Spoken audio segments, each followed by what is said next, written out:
I have something else in mind. I want to talk about this, and it might not be what you want to talk about. But carry on, because you're getting the best.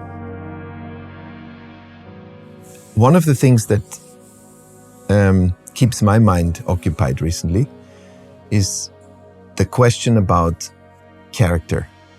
And how do you create a relationship between people and our products? And over decades, legislation and then generations of car designers have created a toolkit that makes vehicles look like or feel like creatures. And that's quite fascinating in a way, because it's it's the most complex industrial product. It's nearly a little bit unfair to the craftsmanship part of the job, because that is the basis. And it takes decades for people in our trade to get to that level of understanding how sculpture needs to be, the volumes, proportions, all of these things we like to talk about. They are the foundation. And I think then it gets interesting, because the skill, as I said, is the base level.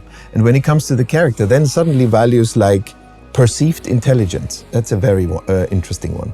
Because, okay, beauty is very subjective.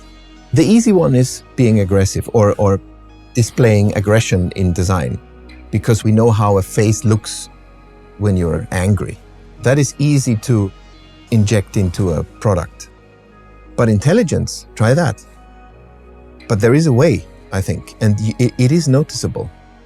I think that intelligence is not, because it is not an emotion, it's not something that can be done in one sculptural statement. You have to combine it with added value of the product. So for example, communicating technology, having layers of discovering things.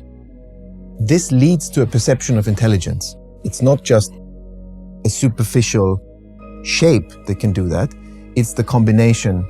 It's such an abstract concept, and it's so tricky to talk about it. Projecting that on products and then discussing it there is even harder, I think. But it's something I play with and I think about a lot. If there is something else than the superficial emotions to convey in design.